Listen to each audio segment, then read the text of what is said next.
Hello and welcome to Straight Talk, Supply Chain Insights, the podcast for your supply chain leader who is on the go and wants to be in the know. And now, your host, Laura Ciceri. Welcome to Straight Talk with Supply Chain Insights. My name is Laura Ciceri. I'm the founder of Supply Chain Insights, and this podcast is designed for the supply chain leader who's on the go but wants to be in the know. I am currently working on outside-in planning classes. The next class will start in October, and I thought it would be good just to have some reflection from two recent participants, Lynn Sinelli and Peter Lajewski, to share what their experience was like in case you're thinking about taking the class. And as always, I enjoy people that read my research and share, and my goal is to help people to make supply chains more effective. So Lynn, let's start with you. Tell the group a little bit about yourself. Sure. Thanks, Laura, and great to be here.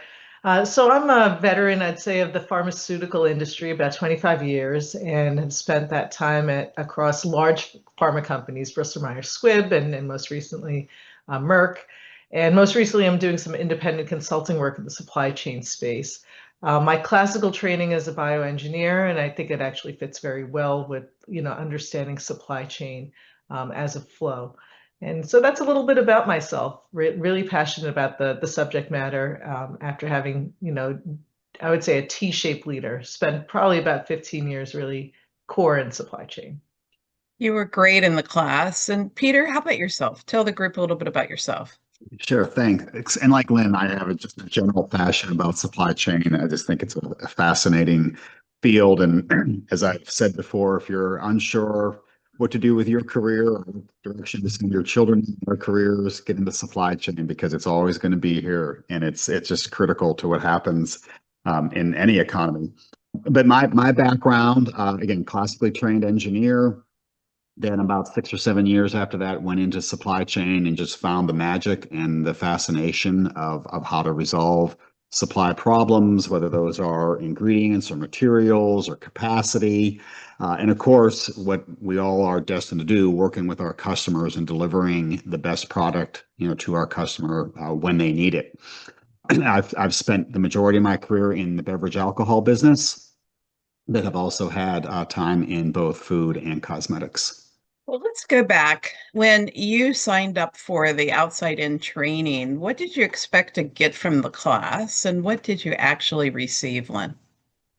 Yeah, so I had signed up for the training, Laura. I've been following you and your writing for, I'd say, over a decade, and I always appreciate the edginess of it, right? And so this was a really good opportunity to engage, and I'd say bi-directional engagement, not just, read the articles, but really focus in on the research, the data, right? So to me, it's going another click in to say, okay, I get what you're saying, but let me really understand the why behind it and engage with the subject matter. Love the opportunity to also work with other professionals in different industries. When you take a step back, supply chain, it's a source, make, deliver supply chain, which at its fundamental roots is similar in many different industries. But the stories, the case studies are really what help you, translate that to, okay, well, how would I interpret that in a life science supply chain, right? What makes sense, what doesn't? Some of the things I expected to learn were to dive into the research, really, understand a little bit more about the fundamentals. Some of the biggest surprises, though, for me were while we talked about supply chain 101, and it's a little bit of, back to the future, going back to revisit those fundamentals we've learned in the classical study of supply chain, books like The Goal and Constraints Theory, all the way to just fundamentally ask, one of your first questions you ask in the class is, how do you define value? Seems like a very simple question, right? But you challenge us to really think through those basic terminologies, and it's not consistent, right? That's what makes supply chain such a dynamic subject. So I was really hoping to learn a little bit more, I guess, in summary, of some of the key research that you've put out there and understand the background of it. But also for me, it was an opportunity to take a step back from the day-to-day constant firefighting And even when we're, in my role at the time at BMS was really putting in an S&OP process and connecting our long-term strategic, tactical, and executional supply chain. It really gave me the tools to say, wow, I would have probably approached this differently had I had the chance to really pause, take that step back. Awesome. Well, thank you for being a reader and joining the class. Peter, how about yourself? What did you expect to get out of the class, and what did you actually get out of the class? Sure. Yeah. A company I had worked for, we had once in our strategic plan, we had said we are going to be outside in. Right now, this is coming from the CEO, and of course, every department in the company is now going to be focused on outside in. And I would say humbly that it didn't work. And I say that with all respect to everybody in that organization, because we did try. But it always nagged at me. Like, why didn't it work? And why really couldn't the organization embrace it? So, obviously, Laura, having followed you much like Lynn has, maybe not as dedicated, Lynn, as you did, but, following Laura, fairly regularly. And I saw this course and I saw, some of the things that were on the LinkedIn posts. And I said, you know what? I got to go check this out. And it was really amazing for me, because I have to say, I don't know what I expected coming in. I know I expected, having worked with you in the past, one of the things I, have loved and hated about working with you is, you tell it like it is. You don't sugarcoat anything, and sometimes you hear things that hurt. And again, not personal, but just, wow, I got to get better. I got to get sharper. We're not going down the right path. And I think that is absolutely one of the key things I took away from the class is, the various exercises. And in particular, if you're going to take this class, and I encourage you to do it, you don't need to be a great artist. Laura saw my, barely stickman drawings turned into a pretty neat thing using AI, but drawing what she will call this river of demand, and drawing all the turbulence in the water and everything that comes into this river that, and Lynn, you hit it, right? As we're driving towards S&OPs, and we want this optimization, and we want this, and there's all this turbulence. And why can't we get there? And then to realize how much of that turbulence is because people don't want outside in. Okay. They want to stick to their plan. And, I hate to, use the quote, when you really look at outside in, really look at your river of demand, and you look at what is affecting your planning, there's a lot of truth that you have to step forward and admit and accept.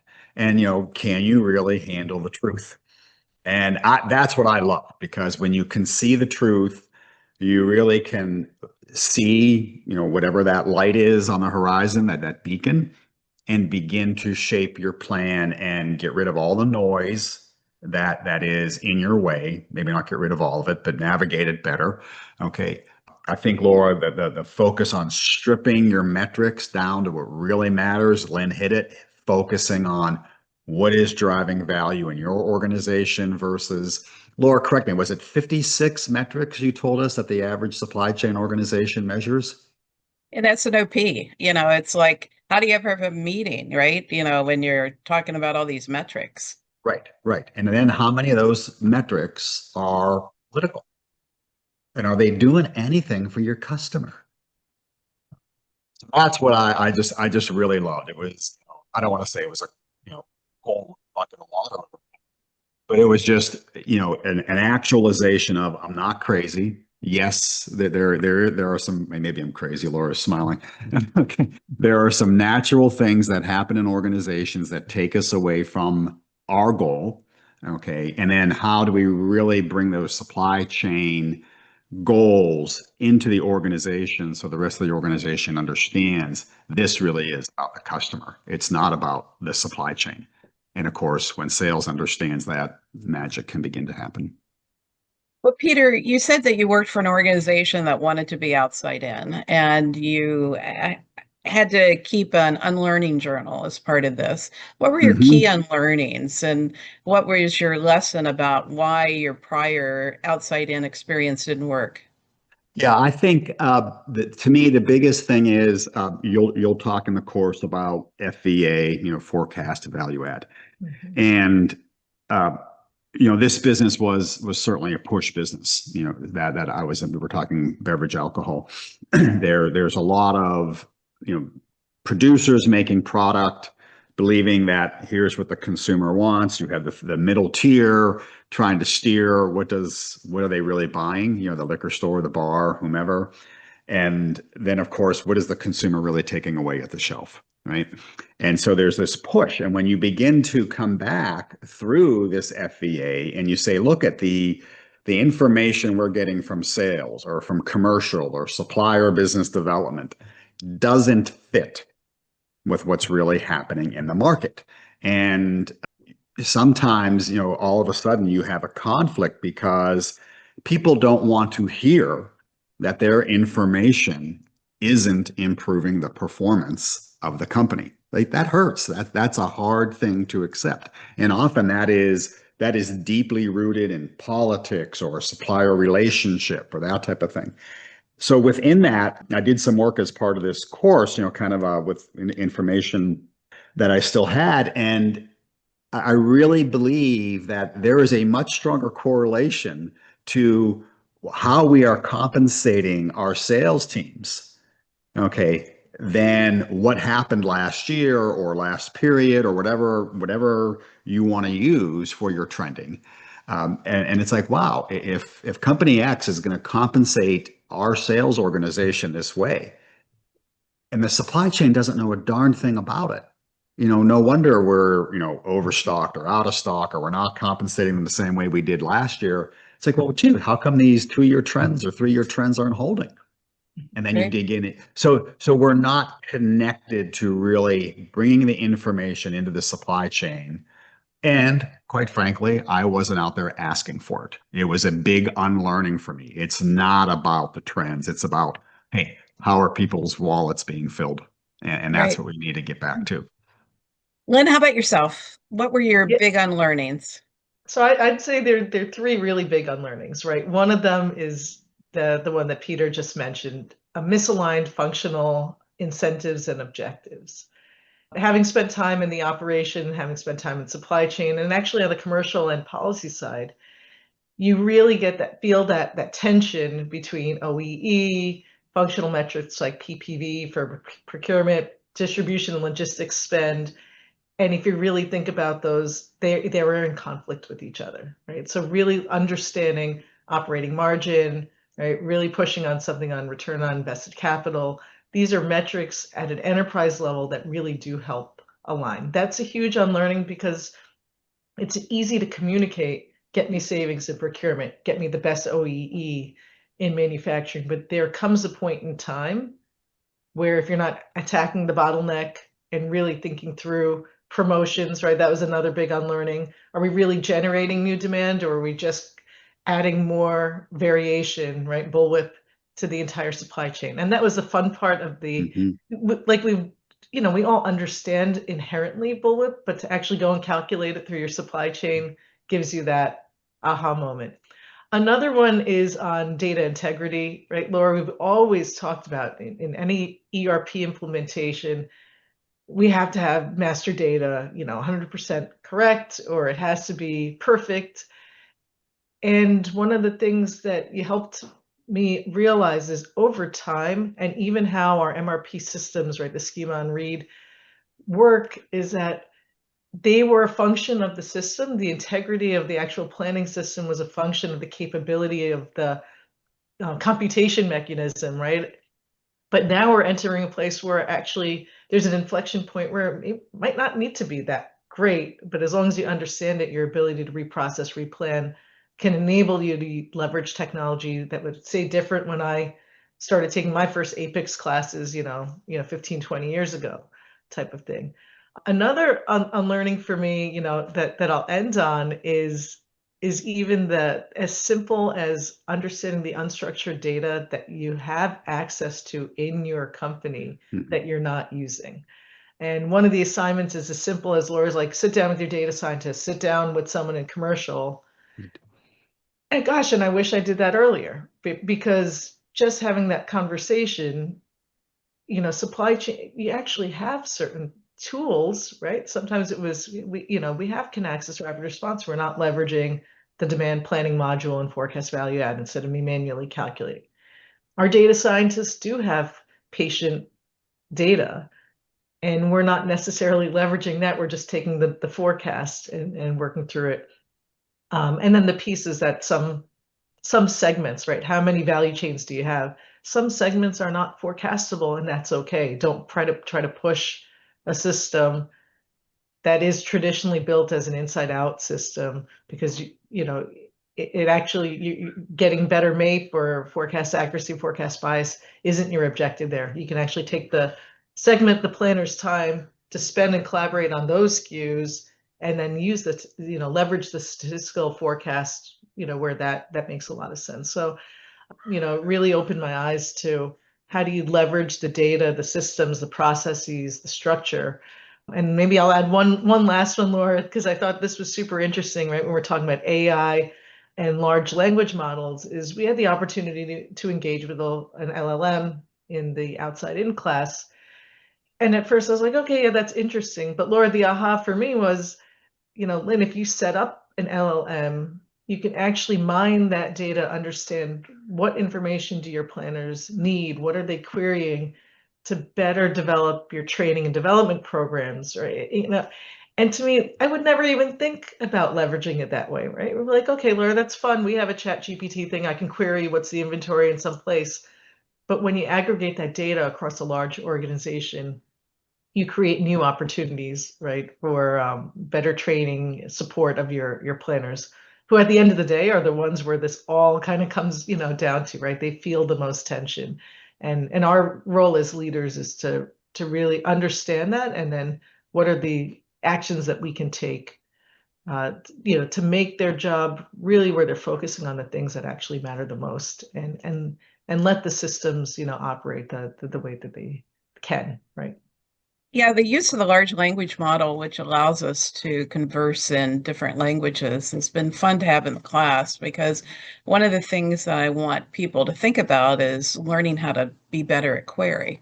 And, that large language model in an organization, on an ontological level, can help to train agentic AI, or, machine learning, or help people that aren't in supply chain, like data scientists or financial people, to understand supply chain concepts. And so as an educational tool, that's one of the things that I'm hoping that people got out of class. So thank you.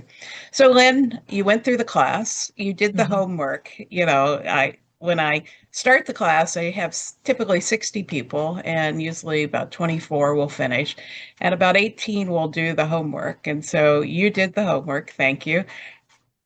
How do you make this actionable? How do you go into an organization that's inside out, that's very focused on functional metrics and efficiency, and, is so hardcore around, functional efficiency? How do you make this actionable?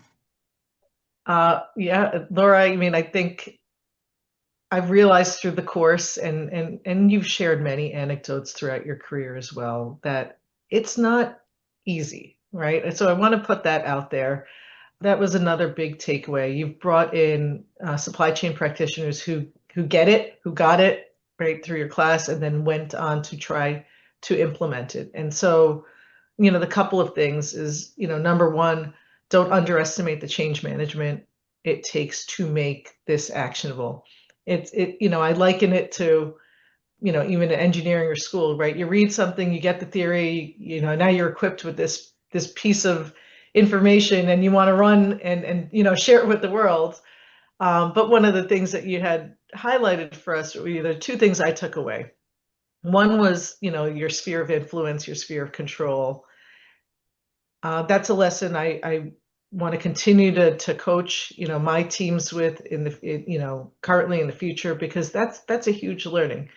You come and you feel like you have the answer, but the rest of the organization isn't in that place. So how do you really get quick wins or help bring along people on the journey? One opportunity is, hey guys, take this class, type of thing. But the other piece is you have to communicate differently to different stakeholders and bring them on board. And I think it was BSH, you had one of the practitioners come in for one of the classes and share, how did she help make a difference in the organization? It takes multiple people. It takes the investment and stakeholder management across, multiple functions. And that's not easy, but you also said, Lynn, you have to communicate in the language of each of those groups. So in many cases, it's create a model so they can play around with the model and understand the impacts of things like a bullwhip effect. Because just saying it, right? Peter, you might be very comfortable. Actually, many of our supply chain professionals who are sitting in this data all day long might be absolutely, oh yeah, totally, Lynn, I get it. But if you take it to another part of the organization, you could get crickets, right? So, so I think it's important how you manage stakeholders, how you communicate, and change that communication for different groups. Most recently in the role that I'm taking on right now, it's easier in a smaller company to be able to work with groups or ask some of the questions or even some of the case studies. Hey guys, we're promoting this, but what exactly is it going to drive besides perhaps it might actually be terrible, right? Because it's creating more of a bullwhip and you're lowering the cost of goods where you could have actually, claimed more value over a longer period of time. And so I think the examples certainly help, Laura, but for me, actionable, it's as simple as let's look at the SKU segmentation. Let's start looking at what products are forecastable. And those things they're not very hard, but then it creates that discussion, right? And so my advice to folks, do the homework, because it starts helping you think about, oh, it's not, it takes a little time, but it's not that difficult to do. And it's a tool now that you have that immediately can come in and assess a supply chain very quickly than maybe the traditional way that you would take a look at it. Peter, how about yourself? As you go from an inside out to an outside in mindset, how do you work with the organization to make it actionable? Yeah. I first of all, I really appreciate Lynn's comments. The only thing I would add to there is this factor you talked about, bullwhip, but the other factor of latency. And I think that's another big thing to bring into conversations, especially with leaders, about how long does it take till we really understand from the moment a consumer has pulled something off the shelf till we understand that, until we communicate that upstream to our suppliers. It's like, holy cow. I mean, you're not talking days and weeks. In some cases, you're talking months, 4 and 6 months. And it's like, well, no wonder we're out of sync. But I think that where I've had a little success already in this is, I mentioned before, Laura's going to challenge you to really understand this river of demand. And I'm sorry if I'm beating the dead horse, Laura, but I've actually shown the river of demand, to people in the beverage alcohol business.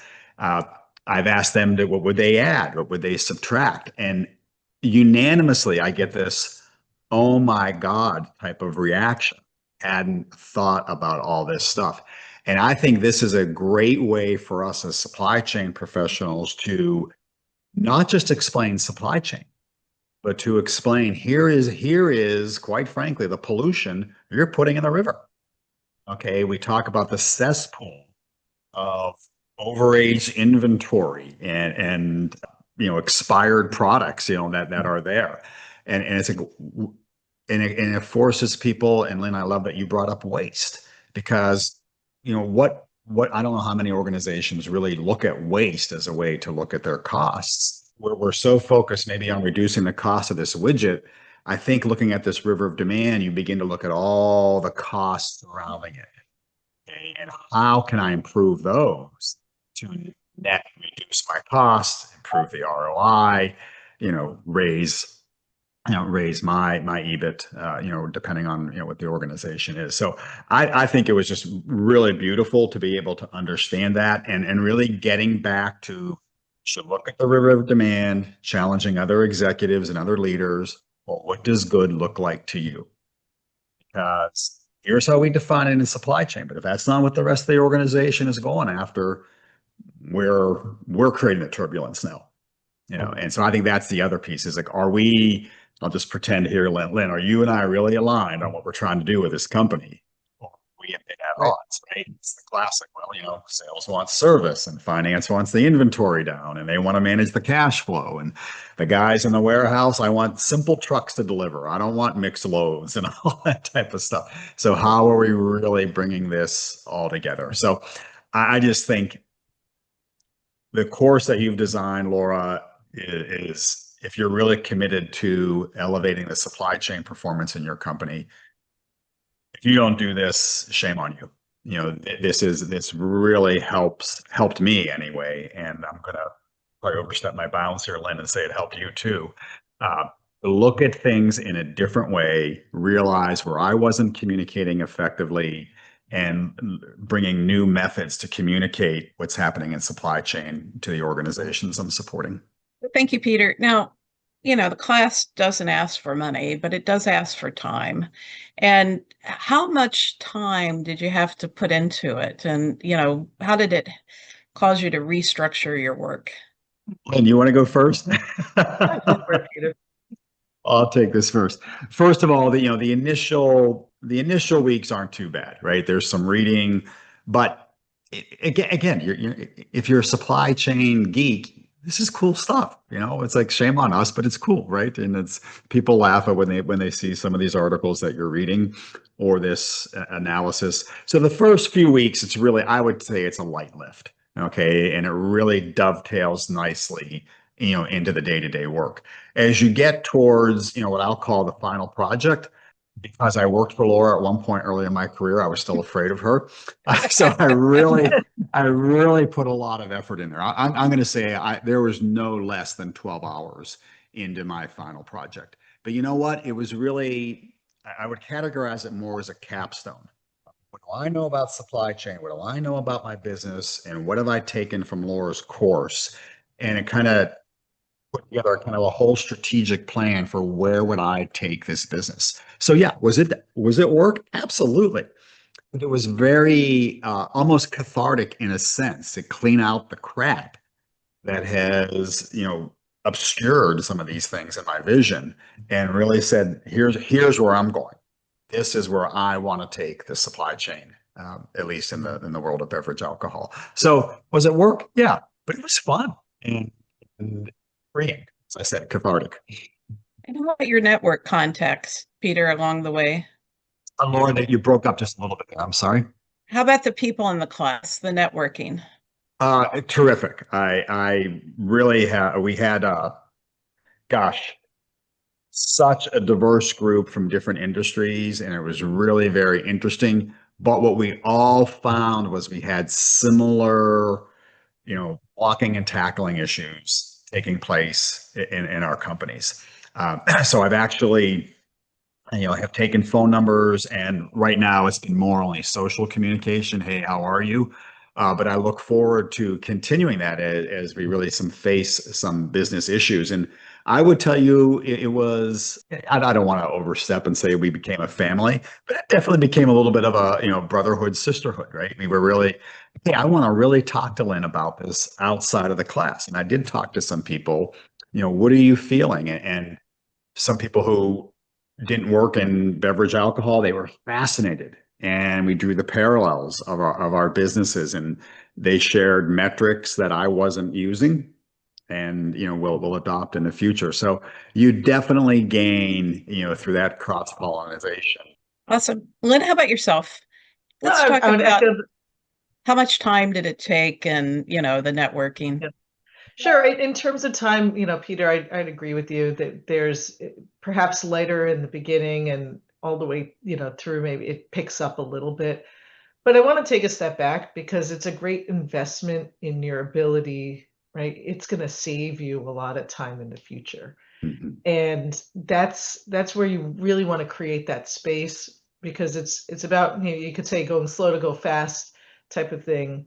But when you reflect back, now I can come and very quickly ask very targeted questions that before we might have danced around, or it could have been weeks and months in the supply chain that you would have even gotten to that point, right? So I say it's an investment. It's a great investment in time, because it really helps structure your thinking in clarity and how you assess the supply chain.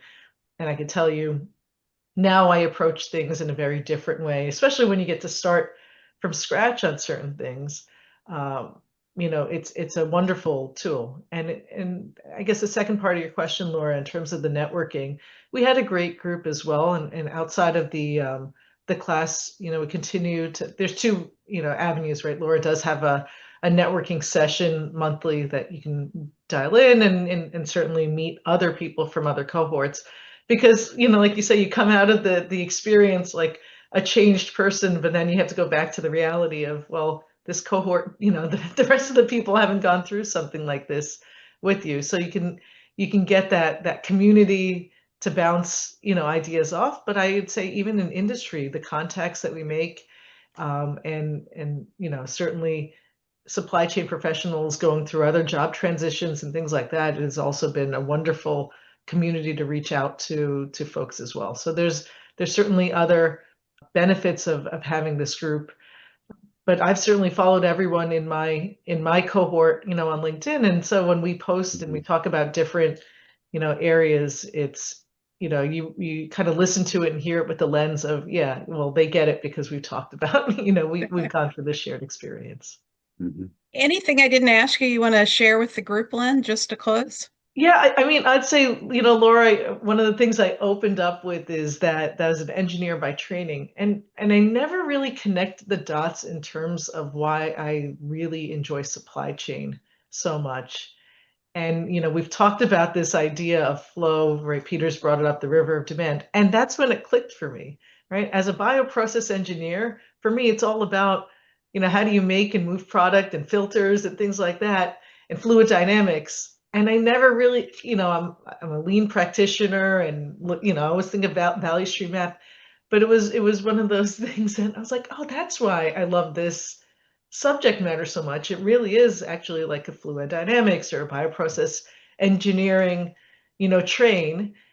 And when I thought of it that way, I was like, wow, then there's so many different types of tools you can kind of think through to apply to have flows slow down, pipes narrow, things like that. So it's a small, sort of anecdote, but I'm like, oh, okay, that now it makes a lot of sense to me, because I never really made that connection. And a lot of people ask, if you're in a, bioprocess engineer, what appeals to you about supply chain? But that certainly, clicked for me. And I think the other takeaway is it really just forced another level of critical thinking about supply chain, and not just accepting whether it's, hey, you can take this AI solution and it's going to make everything, wonderful, right? It's really truly about critically challenging, interrogating, and really understanding, well, what is it doing for the demand latency? What is it doing for integrating my, supply and demand balance, right? And similar with S&OP, right? What are the metrics? What should we be tracking? And how does that get in the way of us actually trying to do, the best, right, in terms of satisfying or delighting that customer? So, yeah, Laura, those would be some of the other, learnings for me. Thanks Yeah, again. the movement from transactional efficiency to supply chain physics to supply chain dynamics is not an easy journey. Most people in supply chain think about transactional efficiency, order to cash, procure to pay, and they see that as supply chain excellence, but they don't understand the role of variability as it ties to flow. And one of the things that I really give thanks for in my chemical engineering background is I got to do system thinking, and process and the dynamics. And, I think that's really been valuable for me in my career. So thank you, Lynn. Okay, Peter, let's wrap up. Anything that I didn't ask you want to share? No, the only thing I would say is certainly Lynn and I, are talking about this class, through the lens of, organizational leaders. And if you're watching this, you don't need to be an organizational leader to take this class. I think we had several people who are, I'm guessing mid-management. I wouldn't come in to take this class if you're right out of college. I would go get a little experience because some of the things you might not be able to relate to yet. But you don't need to be a senior leader to take this course. In fact, I found it wonderful, Laura. If you recall, we had a gentleman in our class, and I'm guessing his boss may have been in your class, Lynn. Yes. Because and to hear them comment on that symbiotic relationship, they were both driving this and talking about things so deeply. So I would encourage you, take this class, make sure you've got a couple of years of experience before you jump in, but don't wait until you're, sitting in a cushy leather chair to take this. This is transformational, whether it's in your career or for your organization. And so that's the only thing I would add, because I think Lynn, I would double down on that, Peter, right? If you could take it with a buddy, that would be that's a great ideal, suggestion. right? Yeah. Because I wish I would have had this, and I actually wish I would have done it as a planner. Yes, I had that thought as well, but that's Laura's fault that she didn't develop this earlier. Well, and you remember, Lynn, in your class, we actually had someone for finance, who didn't really have a clue about supply chain. And he's like, I've learned a whole new language. I don't know who to talk to, but Yeah, that's a great point. If you've taken this or you're taking it, bring a finance buddy in, because yes, there's so much to do. I've always kidded. I don't know if supply chain professionals, if we're frustrated CFO wannabes, okay, or if it's the opposite. But there is so much that overlap between what a good financial organization is doing and what a good supply chain organization is doing. Well, thank you for your comments. People that go through the class are able to join the monthly share group, and I look forward to seeing you in the monthly share group. And in the monthly share group, we have folks like, Barilla, who Peter, you referenced, or BSH, or, some of the work at Dow, to really share what they're working on. And it's not overnight. It's not like a step function. It really takes evolution. So it allows people to share post-class. Thank you very much for your comments. And I hope to see people in the Outside In training class that starts in October. All the best.